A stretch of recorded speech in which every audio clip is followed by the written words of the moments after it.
So thank you Vijay and Devi.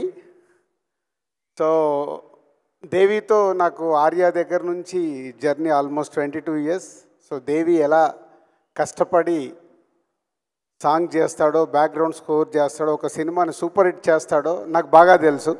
So మీ అందరికీతో ఈరోజు event ఉన్నప్పుడు నేను దేవిని అడగడము, దేవి హైదరాబాద్లో వస్తాను సార్ అని రావడం. థ్యాంక్ యూ దేవి. అలాగే విజయ్. సో వి నో ఇక్కడ చాలామందికి సినిమా ఫీల్డ్లోకి రావాలని మీ అందరికి ఉంది కాబట్టి ఆ కోరికతో ఇక్కడికి వచ్చారు. అలాగే చూసిన వ్యక్తి నేను దగ్గర నుంచి విజయ్ ఒక క్యారెక్టర్ ఆర్టిస్ట్గా అన్ని ఆఫీసులకు తిరిగి సో తన ఫొటోస్ ఇస్తే ఆడిషన్ చేసి చిన్న చిన్నవి చేస్తూ ఈరోజు కింగ్డమ్ క్రియేట్ చేయబోతున్నాడు. Thank you Vijay. అండ్ ముందుగా దిల్ రాజు డ్రీమ్స్ కంటే ముందు మా జర్నీ ఎక్కడ స్టార్ట్ అయిందో, సో ఎందుకు దిల్ రాజు డ్రీమ్స్ అనే థాట్ వచ్చిందో ఎక్స్ప్లెయిన్ చేసి తర్వాత విజయ్ చేతుల మీదుగా, దేవి చేతుల మీదుగా వెబ్సైట్ లాంచ్ చేస్తాం. సో శ్రీ వెంకటేశ్వర క్రియేషన్స్ మేము ప్రొడ్యూసర్స్ అయినప్పుడు దిల్ తర్వాత అందరు కొత్త దర్శకుల్ని ఇంట్రడ్యూస్ చేస్తూ సినిమాలు చేస్తూ వాళ్ళు ఈరోజు తెలుగు ఫిలిం ఇండస్ట్రీలో ఉన్నతమైన ప్లేస్లలో ఉన్నారు మా దర్శకులందరూ. అలాగే మేము మా సంస్థని కొత్త దర్శకులతో పాటు చేస్తూ సూపర్ హిట్లు కొడుతూ ఈరోజు ఇక్కడ నిలబడ్డామంటే ప్రతి సినిమా ఒక్కొక్క అడుగుగా వేసుకుంటూ రావడం వల్లే 57 ఫిలిమ్స్ కంప్లీట్ అయ్యాయి శ్రీ వెంకటేశ్వర క్రియేషన్స్. సో నేను కానీ శిరీష్ కానీ ఒక స్క్రిప్ట్ ఫైనల్ నా దగ్గర ఫైనల్ అయిన తర్వాత నెక్స్ట్ శిరీష్ గారు విని దాన్ని ఎస్ బాగుంది బాగాలేదనే డిస్కషన్ చేసుకున్న తర్వాతనే ఒక స్క్రిప్ట్ ముందుకెళ్తుంది. అలాగే ఎడిటింగ్ రూమ్లో కూడా ప్రతి సినిమాని అలాగే అనాలిసిస్ చేసుకుంటూ చెకింగ్ చేసినప్పుడే ఆ సక్సెస్ వస్తుందని నమ్ముతూ ఇక్కడి వరకు 57 ఫిలిమ్స్ కంప్లీట్ చేయగలిగాం. దాని తర్వాత Harshit, Ansita next generation cinema ఫీల్డ్లోకి వస్తామన్నప్పుడు కొత్త దర్శకుల తర్వాత మాకు చాలా గ్యాప్ వచ్చేది. అంటే వాళ్ళకు మాకు యాక్సెస్ తగ్గిపోయి మేము బిజీ అయ్యి కొత్త దర్శకులు మమ్మల్ని అప్రోచ్ కావాలన్న ఆఫ్టర్ 2014 తర్వాత చాలా గ్యాప్ వచ్చింది కొత్త దర్శకులతో మాకు. అప్పుడే హర్షిత్, అన్సిత అంటే వాళ్ళు దిల్ రాజు ప్రొడక్షన్ అని బలగంతో పాటు వేణుతో పాటు ఇంకా 3 సినిమాలు స్టార్ట్ చేసి 4 కొత్త దర్శకులను ఇంట్రడ్యూస్ చేశారు హర్షిత్, అన్సిత. సో దాని తర్వాత వాళ్ళు కూడా ఇప్పుడు కొత్త దర్శకులతో పాటు అన్ని రకాల సినిమాలు చేయాలి అని నెక్స్ట్ ఒక పెద్ద సెటప్లో కూడా సినిమాలు చేయాలని వాళ్ళు డెసిషన్ తీసుకున్నారు. అలాంటి టైంలోనే ఎలా కొత్త దర్శకుల్ని కానీ, కొత్త ఆర్టిస్టులను కానీ, కొత్త టెక్నీషియన్స్ కానీ, అలాగే కొత్త ప్రొడ్యూసర్ చాలామంది ఇండస్ట్రీలోకి రావాలని ఉంటుంది. వాళ్ళకు సరి అయిన గైడెన్స్ ఉండదు. అలాంటప్పుడు ఏం చేస్తే బాగుంటుందని వచ్చిన ఐడియానే ఈ దిల్ రాజు డ్రీమ్స్. సో ఈ దిల్ రాజు డ్రీమ్స్ శ్రీ వెంకటేశ్వర క్రియేషన్స్ ఉంది, మాకు దిల్ రాజు ప్రొడక్షన్స్ ఉంది, దిల్ రాజు డ్రీమ్స్ ఎందుకని చాలామంది అడిగారు. అప్పుడే మాకు వచ్చిన ఐడియాని నేను ఎక్స్ప్రెస్ చేయడం జరిగింది. వెంకటేశ్వర క్రియేషన్స్ అంటే భారీ భారీ సినిమాలు తీస్తున్నాం, దిల్ రాజు ప్రొడక్షన్స్ అంటే కొత్త వాళ్ళ తర్వాత ఇప్పుడు వాళ్ళు మార్కో డైరెక్టర్తో సినిమా అనుకుంటున్నారు.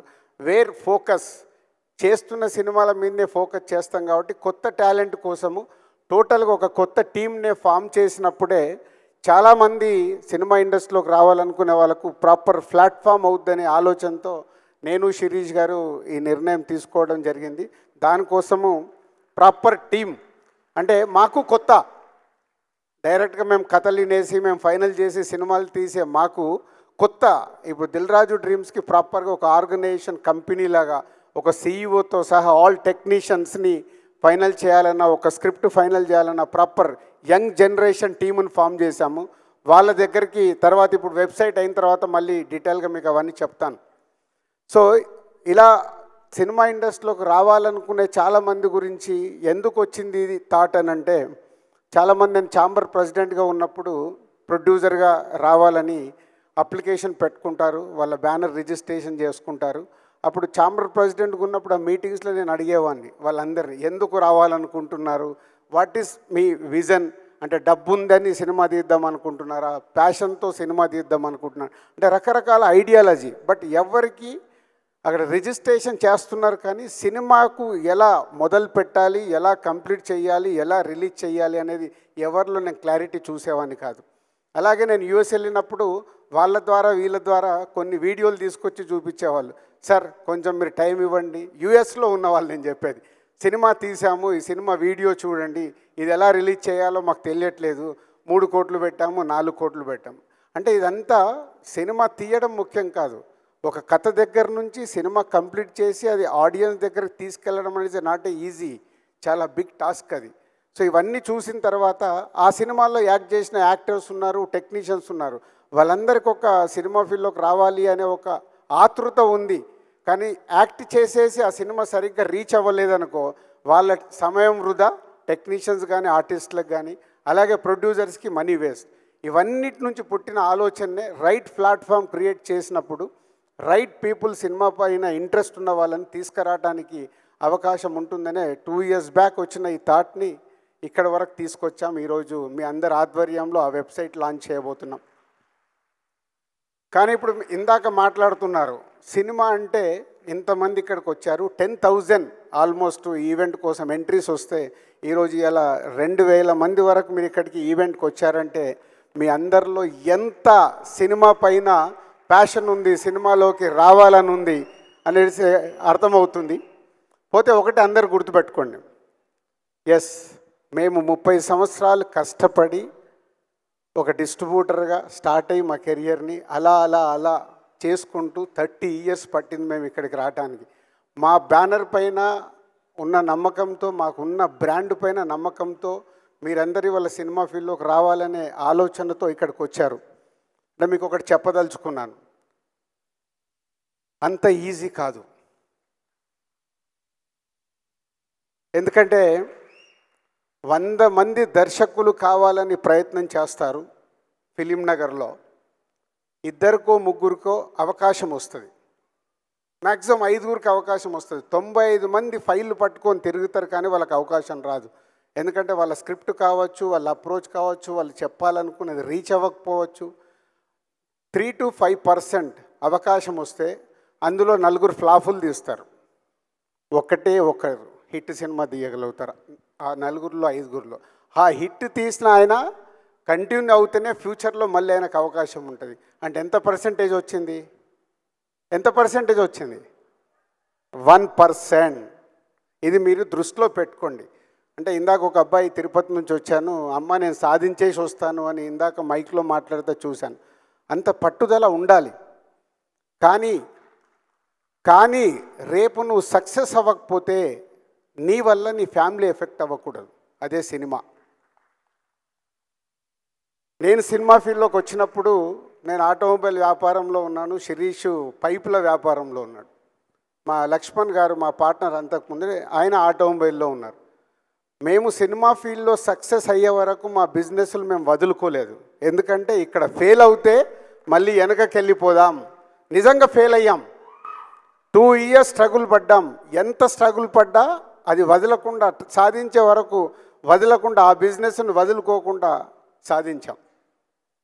అంతేకాదు మా జీవితంలో ఇంకొకటి చెప్తాను, ఇది అంటే మీకు సక్సెస్ పర్సంటేజ్ ఓన్లీ 100 మంది ప్రయత్నం చేస్తే ఒక్కరికే ఉంటుంది. దర్శకుడు కావచ్చు, యాక్టర్ కావచ్చు. యాక్టర్ కూడా చాలామంది అనుకుంటారు, మనకు చెప్తూ ఉంటారు, చాలా బాగున్నావు, నువ్వు యాక్టర్ అయిపోవచ్చు. 4 ఫ్రెండ్స్ మధ్యలో ఉన్నప్పుడు అరే నువ్వు కామెడీ బాగా చేస్తున్నావురా, నువ్వు ఈజీగా సినిమా ఇండస్ట్రీలోకి వెళ్ళిపోవచ్చు అని ఇలా ఎంకరేజ్ చేస్తారు స్నేహితులు కాబట్టి. కానీ మనలో అది రియాలిటీగా మనం వెళ్ళి దాన్ని సాధించగలుగుతామా లేదా అనేది మీకు తెలియాలి. తెలిసే వరకు అప్పటి వరకు మీరు చేస్తున్న వృత్తిని మట్టుకు వదులుకోకండి. దీనికోసం మీ వృత్తిని వదులుకుంటే అది మీ కుటుంబాలకు ఎఫెక్ట్ అవుతుంది. సినిమా అనేది అట్రాక్షన్. సినిమా అనేది మనకు అలా అట్రాక్షన్లో లాగుతూ ఉంటుంది. మీ జీవితాల మీద అది ఇంపాక్ట్ పడకుండా చూసుకుంటూ సినిమా పైన ప్యాషన్ ఉన్నప్పుడు దీంట్లో పెట్టి ఎప్పుడైతే సక్సెస్ అవ్వబోతున్నారో అప్పుడు మీరు 24 గంటలు కష్టపడాలి. 24 గంటలు కష్టపడితే ఒక మా సంస్థలో వచ్చినట్టు మేము కానీ, ఒక విజయ్ దేవరకొండ, ఒక దేవిశ్రీ ప్రసాద్, ఒక రవితేజ, ఒక నాని, వీళ్ళందరూ ఇండిపెండెంట్గా సక్సెస్ అయ్యి వాళ్ళ తెలుగు సినిమా ఇండస్ట్రీలో ఉన్నత శిఖరాల్లో ఉన్నారు. పాత జనరేషన్లో రజనీకాంత్ గారు కానీ, చిరంజీవి గారు కానీ, వాళ్ళు ఎక్కడికెళ్ళి వచ్చారు.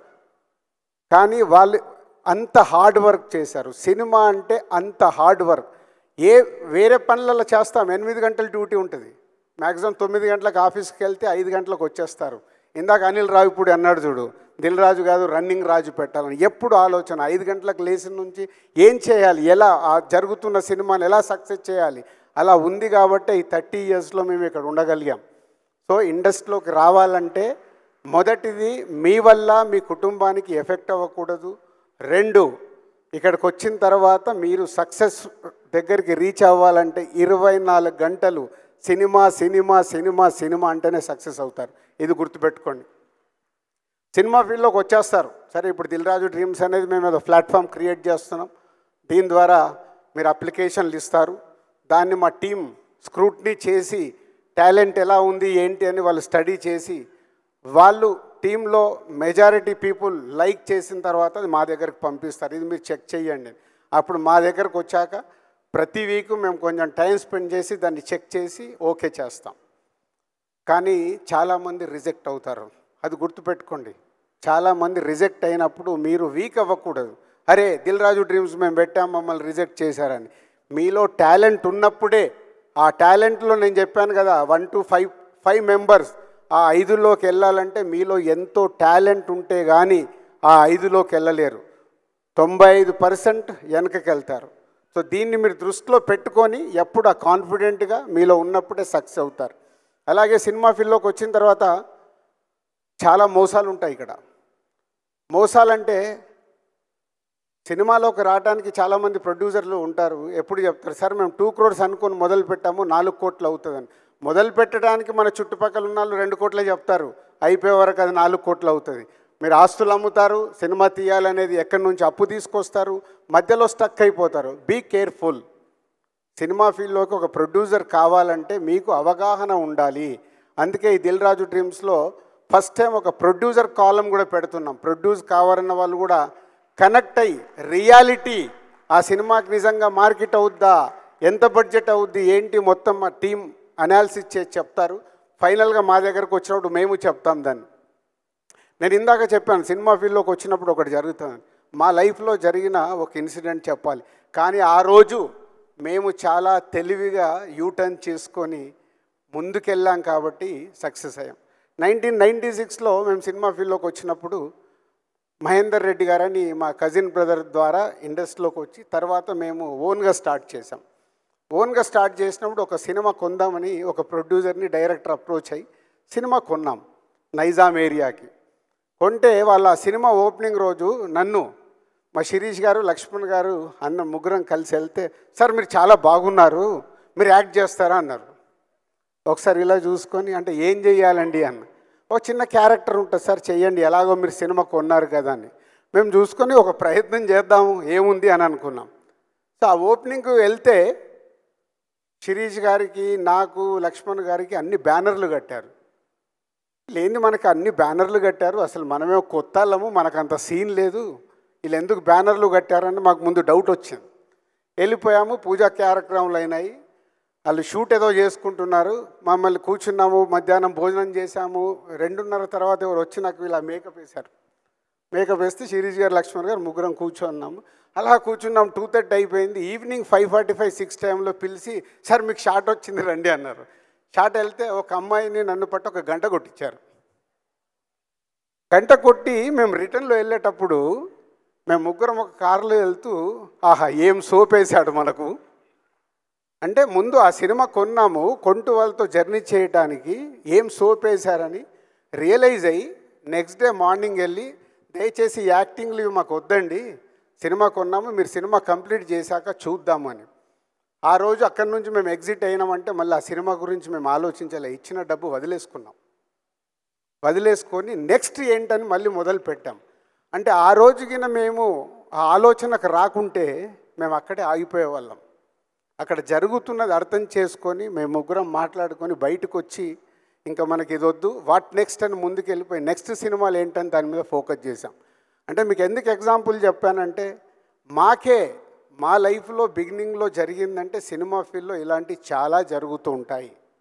సో ఇండస్ట్రీలోకి రావాలనే వాళ్ళు చాలా ఆలోచించుకొని మన చుట్టుపక్కల జరిగేటి అవగాహనతో చూసి ముందుకు రావాలి. అర్థమైందా? ఇది నేను ఎప్పుడు ఎక్కడ ఏ మీడియాలో కూడా చెప్పలే, కానీ ఈరోజు ఈ ప్లాట్ఫామ్ మీద ఎందుకు చెప్పాలనుకున్నామంటే 10,000 మంది మాకు రిజిస్ట్రేషన్స్ వచ్చాయి ఈ ఈవెంట్కి రావడానికంటే వరల్డ్ వైడ్గా 1,00,000 నుంచి 2,00,000 మంది ఈరోజు సినిమా ఫీల్డ్లోకి రావడానికి ఈ ప్లాట్ఫామ్ని వాడుకోవడానికి సిద్ధంగా ఉన్నారనేది మాకు అర్థమైంది. సో వాళ్ళందరికీ ఈ డయాస్ నుంచి నేను చెప్పాలనుకున్నది చెప్పాను. And thank you very much.